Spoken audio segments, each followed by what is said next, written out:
amis, bonjour à vous tous, une nouvelle vidéo. Aujourd'hui on va essayer d'apprendre à vérifier si un interrupteur est bon, comme le petit bouton poussoir qu'on peut voir ici sur la carte électronique. Donc il y a ce type là, où on peut voir qu'il y a 4 broches, ici, 1, 2, 3, 4. Contrairement à celle-là qui ressemble également, on dirait que c'est au niveau de la taille, sauf que c'est un bouton noir, et j'avais pas fait attention à ça. Et sur celui-là, on peut voir qu'il y a 2 broches. Donc tu verras qu'ils sont, c'est un peu différent, c'est un peu plus complexe ce système-là que celui à 2 broches. Ensuite, on va essayer on va vérifier un switch, donc un switch de position. C'est très facile à vérifier. Ça, on en trouve, toi c'est sur la pompe à chaleur, moi j'en ai trouvé sur mon portail aussi, j'en ai plein, j'ai toute une bande. On trouve beaucoup de switch. C'est par rapport à la configuration par exemple de mon portail. Tu les actionnes ou tu les actionnes pas, ça dépend de ce que tu veux faire avec ton portail. Tu veux qu'il s'ouvre, mais je veux dire, ça te permet un certain fonctionnement. Enfin bref. Donc voilà, on va essayer de contrôler ça. Et celui-là, toi, c'est en électricité, mais c'est exactement pareil. C'est pareil que celui à 2 broches, tout simplement. Là, ce que je vais prendre ma pince ampère-métrique ST181, où on va pouvoir se mettre en mode continuité. Tu peux faire ça aussi avec un multimètre qui fait le bip, ou autrement avec au mètre, tu verras, ce sera exactement pareil. Donc on voit le symbole ici de la continuité. Donc c'est parti, on va commencer déjà par se mettre en continuité. Donc je vais allumer vite fait, comme ça tu vois, voilà, donc j'y suis. Pour savoir si ça fonctionne, là tu imagines que ton fil est coupé, ou il n'y a pas de courant qui passe dans le circuit. Tu viens toucher, ça sonne, c'est que tu as fermé ton circuit, donc ça circule. Donc là le but c'est de pouvoir contrôler notre... voilà, on n'a pas besoin de regarder l'écran pour l'instant parce que c'est OL Overload. Et quand je fais toucher, là on a une résistance de 0,2. Donc voilà, pour la continuité. Donc ici on va commencer par le petit switch. Donc ici il suffit juste de... tu le mets dans une position, par exemple, vers moi par exemple. Et ici on va se faire toucher là, cette borne là, et on va ressortir de l'autre côté. C'est comme un petit interrupteur, hein. C'est soit ça passe pas, il n'y a rien de spécial. Tac. Le problème c'est que c'est pas évident à toucher. Donc là on peut voir que ça ne fonctionne pas.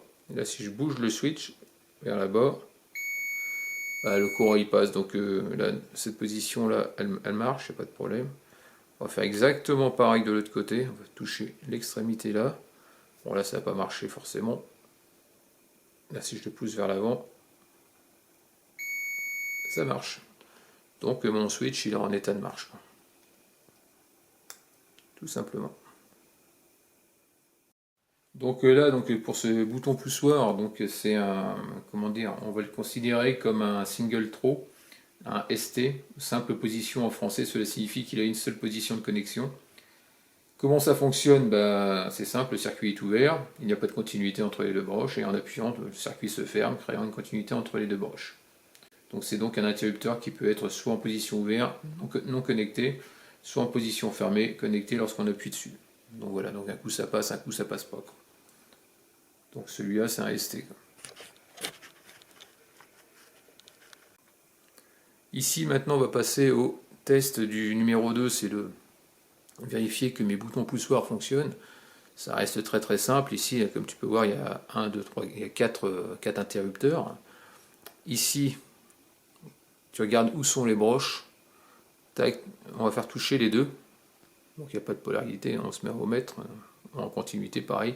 Ici, et ici. Voilà.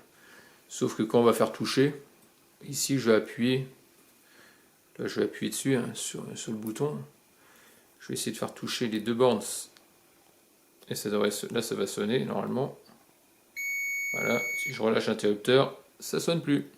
Donc l'interrupteur, le bouton poussoir, il est en état de marche. Bon, je vais faire ça je vais vérifier tous les autres.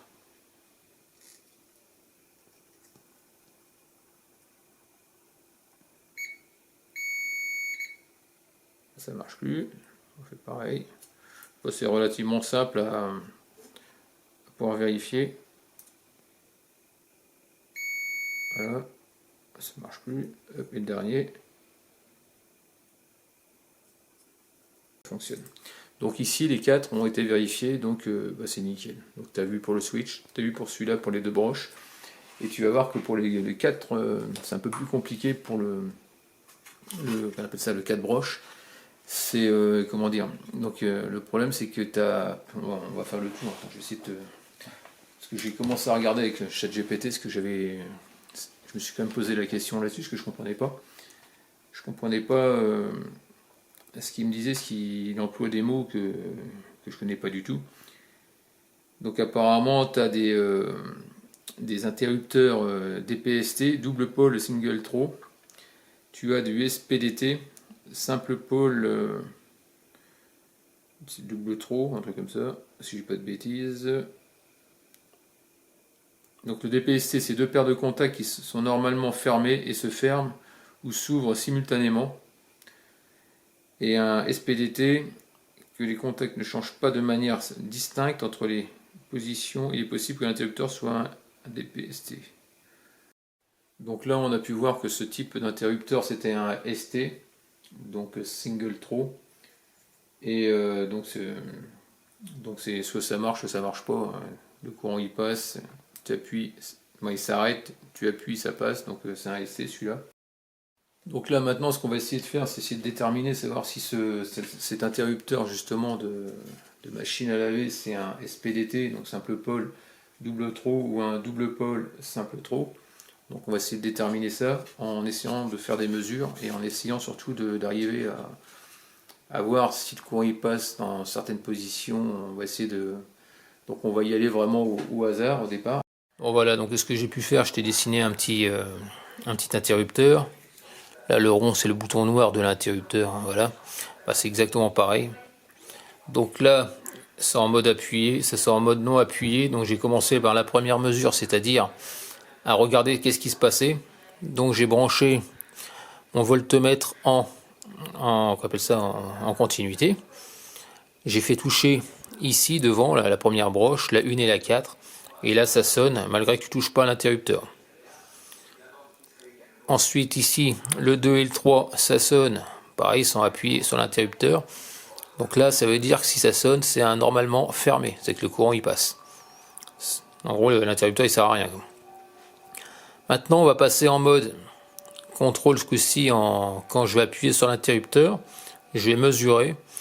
Donc c'est-à-dire que quand je mesure entre le 2 et le 4, quand j'appuie sur l'interrupteur, le courant passe. Quand je relâche l'interrupteur, ça ne fonctionne plus.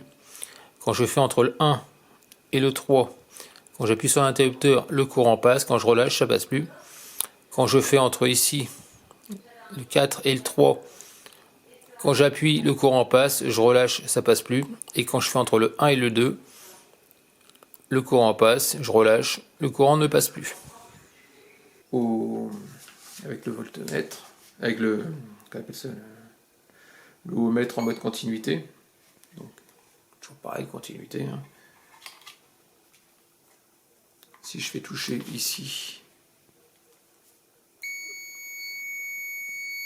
on a 0,4 ohm. Ensuite, je vais regarder en même temps en mesurant, je vais regarder combien ça fait de ohm et je te le dirai. Donc là on va commencer par la 1 et la 4. Donc tu vas voir que ça sonne. Et là j'ai 0,1 et ça doit être proche de 0. Donc voilà pour ça. Là maintenant je vais faire la 2 et la 3. On entend que ça sonne, donc ça fonctionne. Après, ah oui, là j'ai combien en ohm sur celle-là, j'ai pas fait gaffe. 0,2.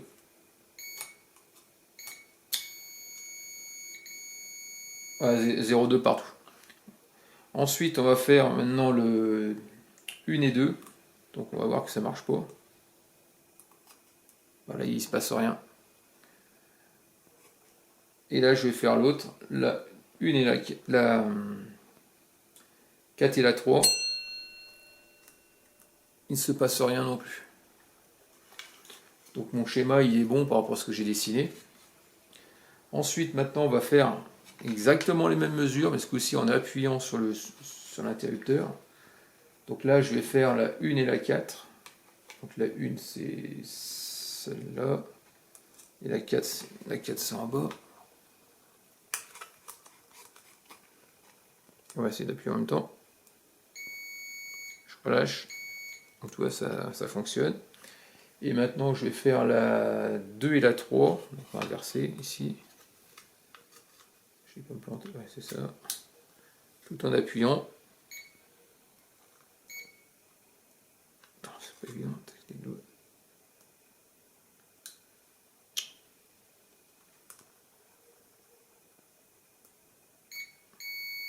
Voilà. Je relâche, ça marche plus. Ensuite on va faire la 1 et la 2.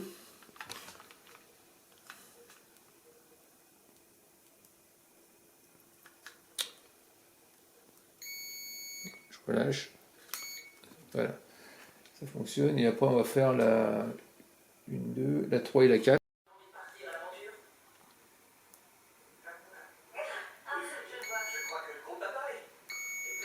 Voilà, 3 et 4, c'est vérifié. Donc voilà, pour moi, j'ai l'impression que c'est un DPST, si je dis pas de bêtises. Et ce que je peux te dire, c'est qu'a priori, il a l'air d'être en état de marche. Parce que si tu as, même en en faisant les mesures dans tous les sens, bah si c'était, par exemple, tu venais appuyer, bah forcément, par exemple, ici, en appuyant sur la 1 et 2 et que tu n'as pas de contact, alors que tu as mesuré, c'est qu'il y a un souci. Par exemple, celui-là, toi, il est bon. Maintenant, celui-là, tu veux le mesurer, tu t'aperçois que, par exemple, quand tu appuies, tu n'as rien entre le 1 et le 2, tu dis, voilà, il y a un problème. Si après, entre le 2 et le 4 ou le 3, il n'y a rien en appuyant, c'est que ton bouton poussoir, il déconne. Ça qui est bien, c'est que tu as plusieurs types de... Tu as plusieurs boutons poussoirs sur ta carte. Donc logiquement, tu es censé avoir les mêmes valeurs si c'est les mêmes types de poussoirs. Et si c'est par exemple, si c'est les 4 broches, bah, tu les compares. Hein. Normalement, ils sont censés marcher sans problème, quoi. Donc là, ce qu'on va faire, on va mesurer. Donc c'est pareil en continuité. Par exemple, c'est pour un interrupteur ordinaire, savoir s'il fonctionne. Il n'y a rien de plus simple. Comme ça, tu viens les brancher, voilà.